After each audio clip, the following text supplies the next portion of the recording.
chapter 14 questions from the first part of chapter 14. And then whatever time we have left over today, you can work on your project. Tomorrow you'll be finishing reading chapter 14 and can use some time for the project as well. You will have a quiz over this chapter. I will give you a study guide tomorrow on that chapter for that quiz. And then the main things you have left are this chapter 14 quiz and your project. You won't have a final exam, so you may have some other graded things, especially you, Jazz, and Sydney. Yeah, we'll go over these questions and on your project. For a good portion of this we will watch next week. We'll watch some social psychology videos. So describe Darlene and Batson's Good Samaritan study and what were the results of the study. So just tell me about the study. What was it about? Kind of trying to see people's willingness to help someone else. So they had like all these seminary students who were all the test subjects, and they had one group prepare a sermon, and they had over the Good Samaritan. And then they had different groups prepare a presentation about seminary jobs. And so what were they trying to test in that? Trying to see if, like, the group who was thinking about the story of the Good Samaritan stopped and helped the person. Right. The other group kind of noticed, but most of them kept moving. So does thinking about altruism, does thinking about helping others make you more prone or more likely to help others, right? So the hypothesis for that might be those people who are thinking about the story of the Good Samaritan are more likely to stop and help someone. Is that what they found to be true? Yeah, that's what they found to be true by quite a bit, right? But they were also measuring one other thing. What was the other thing they were measuring, Malia?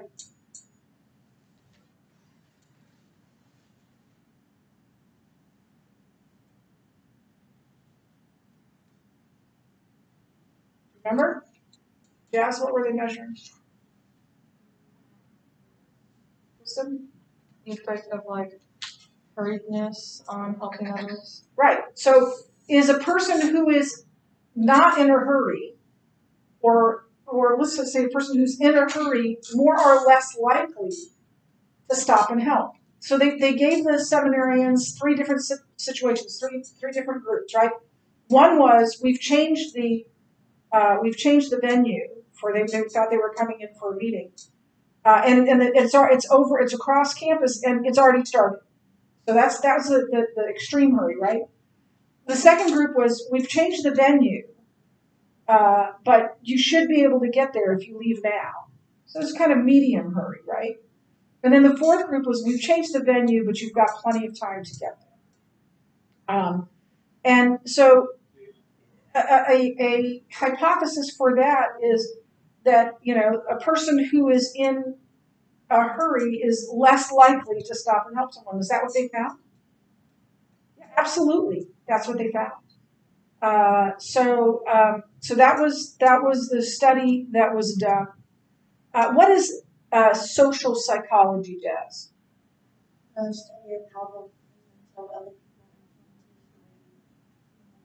Yeah.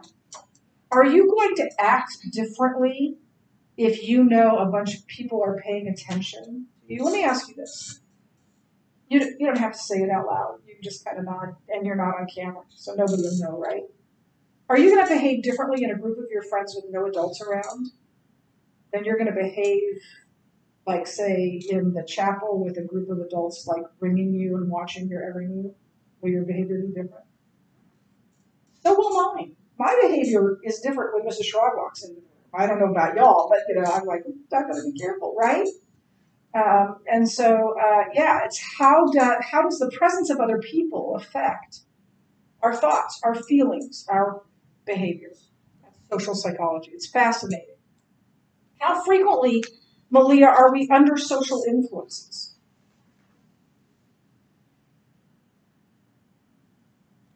How often would you think?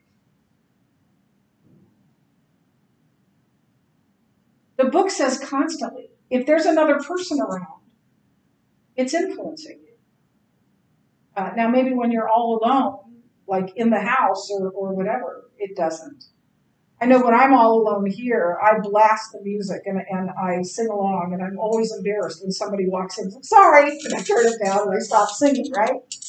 But when I'm all alone, I'm, free to do what I want. So yeah, the book says we're constantly under social influences. What is the difference between what social psychologists describe and what a Christian worldview describes? So let's have you tell us the first one. So, what factors do influence our social behavior? And just kind of what it is. Yeah. So social psychologists describe the factors that do influence our social behavior. A Christian worldview describes what factors should influence social behavior.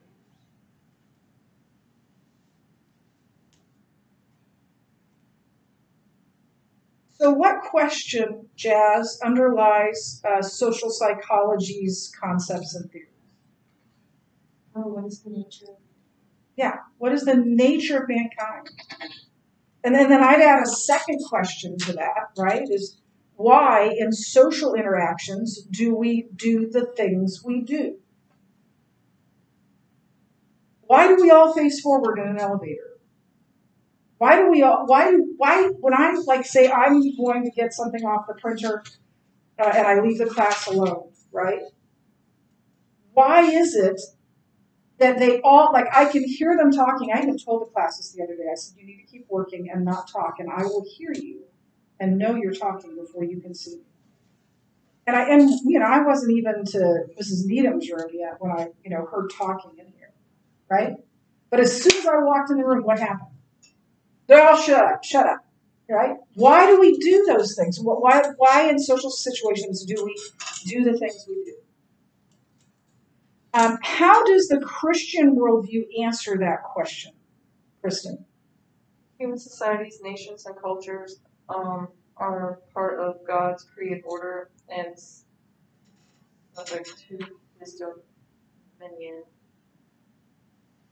So, His rule. Yeah. His dominion. Kind of more that we should follow what he says, since he is our creator. Life goes better when we do that, right? Sometimes it takes us a lifetime to learn, but life goes better when we live according to God's desires. So being subject to God's dominion includes the expectation that we are salt and light in the world. And then the expectation that we will oppose that which is sin. Racism, greed, violence. That we won't just study them as social psychologists, we'll oppose them. So if you would look, please, at page, what page is this, 188. And I'm going to walk you through the Shannon Weaver model of communication. It almost uses like a telephone to create this model. So basically, the Shannon Weaver model of communication describes communication using telephone terms. Communication takes place between a source, the person that's giving the information, and a receiver who receives the message. Now, what happens when you're on your cell phone and you're in a place with bad service? Right? You get, right? And you don't hear it right. There's interference in your communication. And that happens even when we're trying to communicate. I'm giving, and so Kristen and Malia will remember this. Right now, the juniors are working on their final paper, which is on why is there evil, why is there suffering? And one of the requirements is that they use each of the sources we've used. So the textbook, Out of the Faith, the Big Atheist book, Tim Keller, The Reason for God, and then a sermon by Dr. Ekman. I have communicated that. I have communicated that in writing. I've communicated that in words. Guaranteed that message won't get through to everyone. I'd love to be wrong about that. But my experience tells me that somebody's going to not give me five essays, and somebody's not going to use, one of the sources or whatever. Why? Not because they are being disobedient.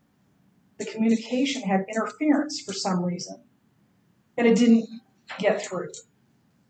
So communication takes place between a source and a receiver. And sometimes that receiver isn't, that person doesn't receive the message because of noise, because of feedback, because of things that get in the way. And then there's a whole lot more to this. You can read about it, but communication flows through a channel, and there's encoding and decoding, there's noise, there's semantic feedback, all of those things involved in communication. Now, what are some forms of nonverbal communication, Malia?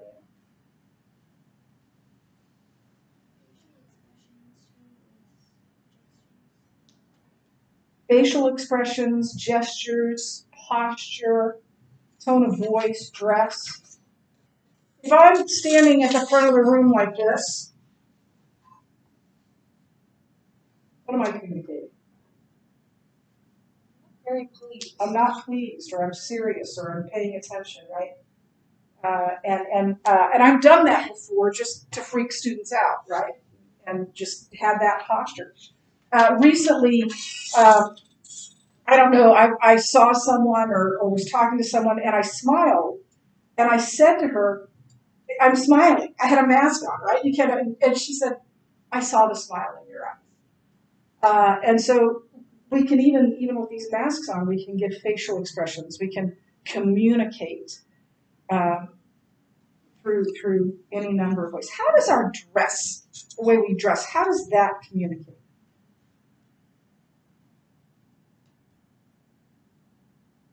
Yeah. Well, certain types of clothing are more suited to certain situations, like formality. So Yeah. if you go somewhere with a certain intention, like with a kind of formality to it, and you choose to wear something that doesn't fit, kind of shows that either you're ignorant of the formality of the situation or you didn't care, something along those lines. Anybody go out to eat for prom? So were you like to a restaurant? I don't know if anybody's even doing it. Did they ask you, oh, is it prom night? I don't think it took a while for us to get seated. I don't know if they really care. They're just like, eh. Well, I'm sure everybody who walked in, everyone who saw you, right, was like, oh, it must be prom night somewhere, right? Because you don't usually dress like that, right? To go to, even to a nice restaurant, because that was so formal.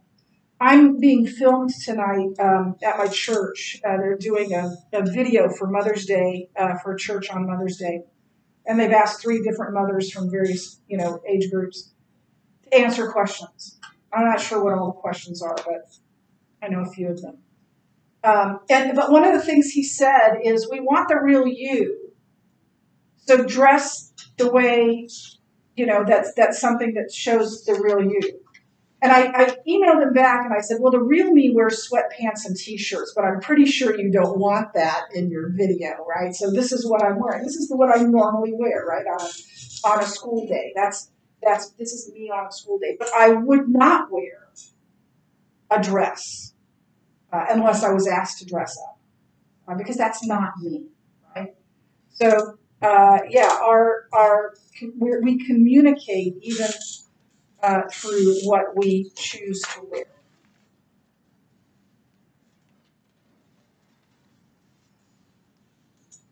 What is social perception, Jazz?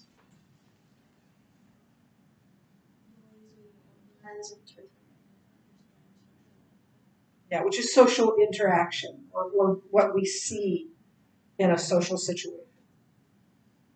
What's a social schema? We talked about schemas way at the beginning of the school year. What's a social schema? Kind of like a mental shortcut. If you like know one thing, you can kind of skip over to something else. Yeah, like that. Just fits. Right.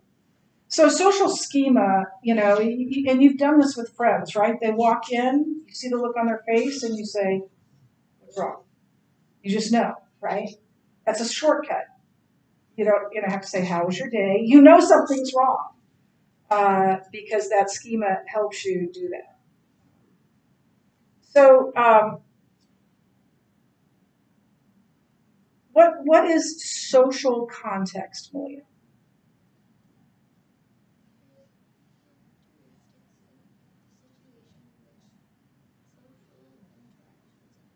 Yeah. So you're going to behave differently, and then this isn't a bad thing, or it's just a normal thing. You're going to behave differently in different social situations, right? Generally, when you're in class, you're going to do what you're asked to do. You're going to pay attention to the teacher in the front, right? You're going to behave differently than you would at, say, prom or hanging out at your friend's house. The social context, the social situation kind of determines those social interactions. Rules, where you are. The rules for your home are different. I don't think your parents say, put your phone in the cupboard when you get home, right? The rules can change in different social situations, different social contexts. Jazz, what is self-identity? When we understand ourselves. When we see ourselves, the identity we sort of give to ourselves. Sometimes those are true identities. Sometimes we create an identity for ourselves that we want to project. But we know what our true social identity is, self-identity. Okay, so let's talk about attribution theory, and I wrote a whole lot here. And we won't go through all of this, but we'll go through some of it. So attribution theories describe some of the factors that influence how we think about and make sense of and understand ourselves and others. And so attribution, so if you attribute something, you're figuring out the cause for something. Were you going to say something?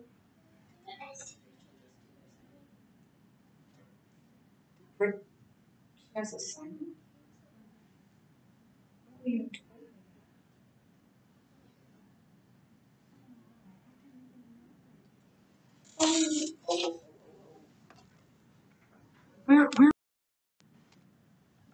So let's talk about attributes or attributions.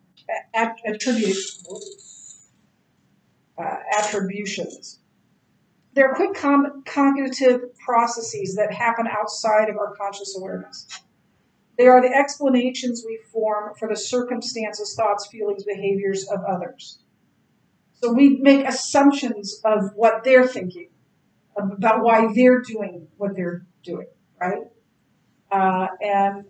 So we attribute their behavior to something.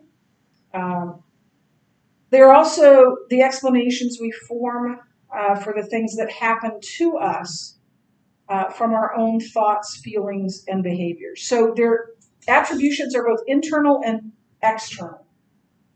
Internal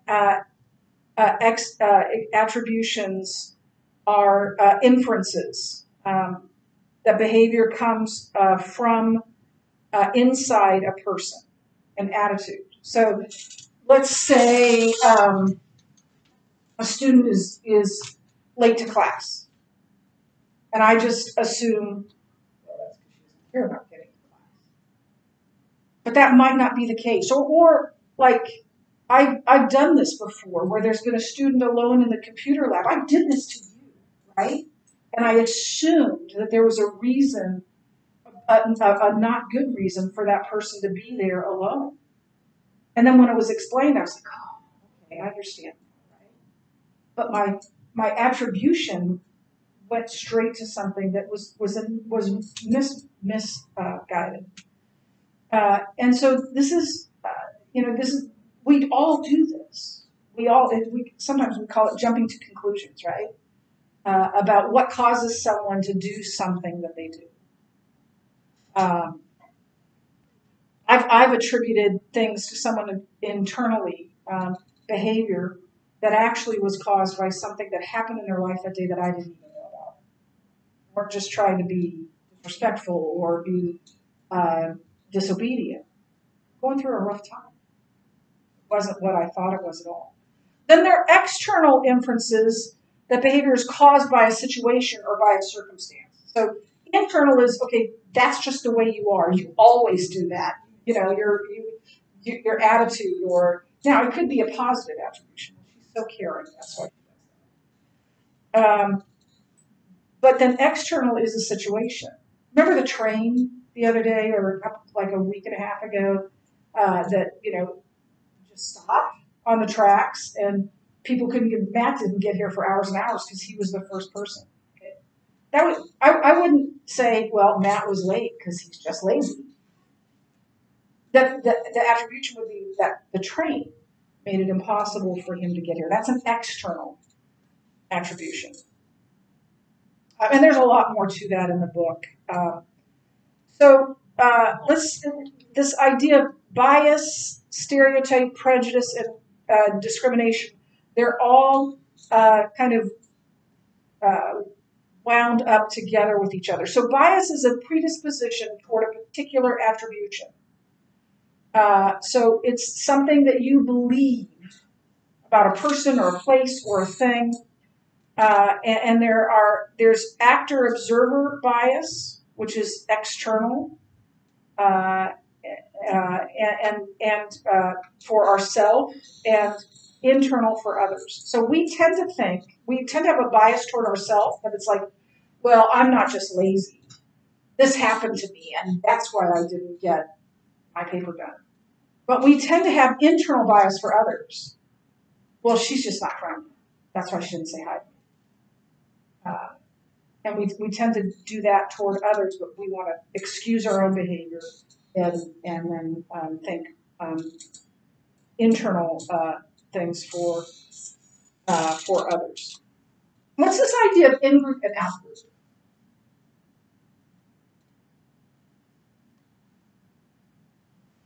That you'll treat people similar to yourself better than you treat people who aren't like you.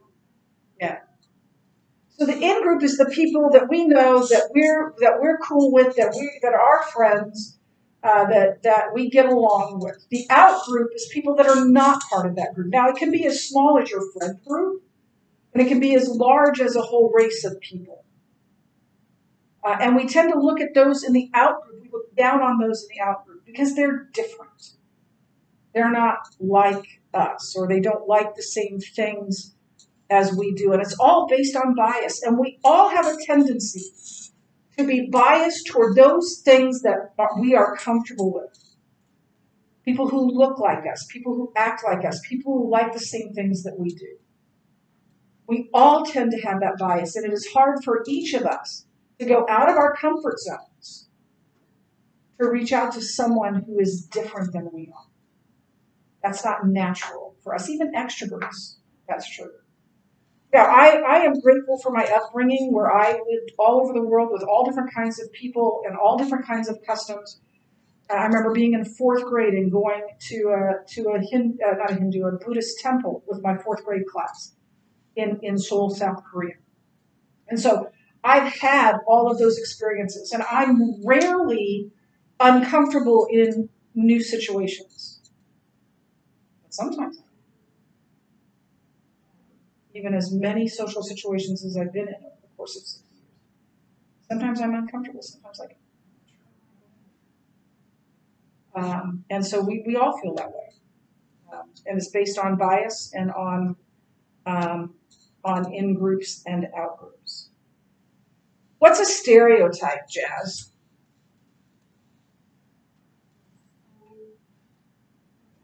Biased.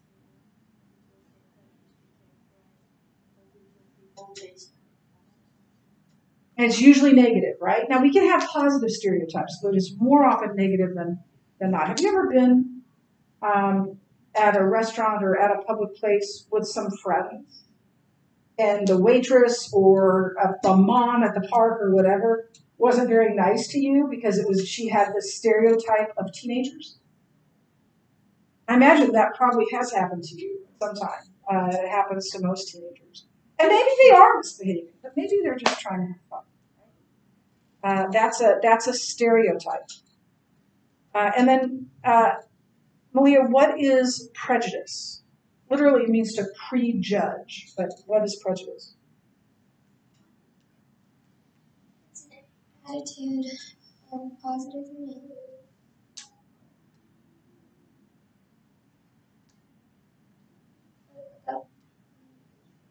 Yeah, about an individual based on his or her membership in a group. When the seniors have been talking about racism.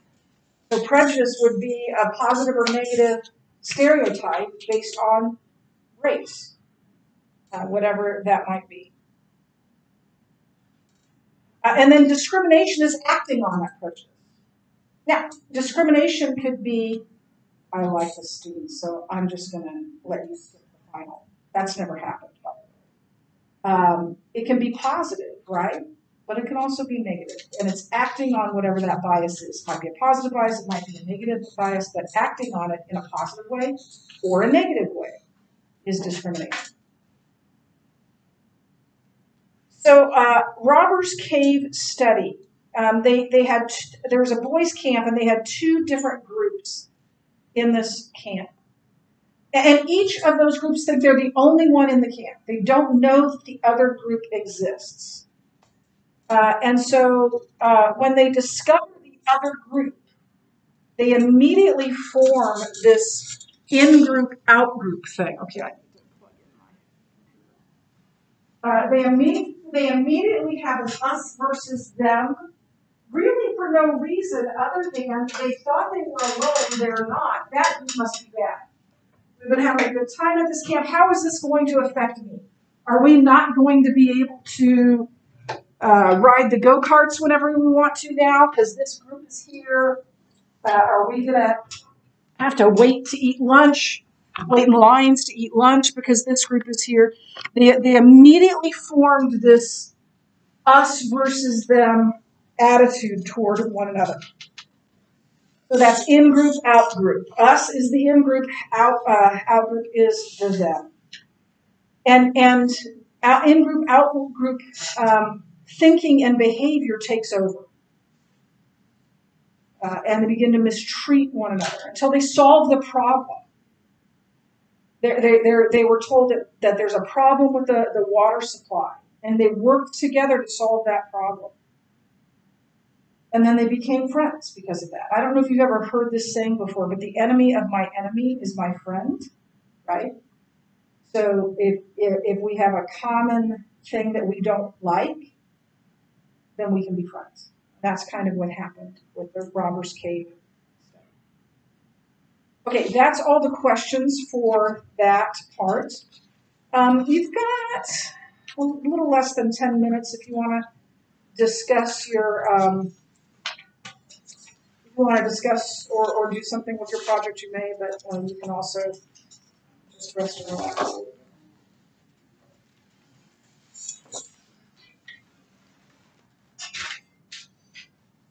I said, we miss you.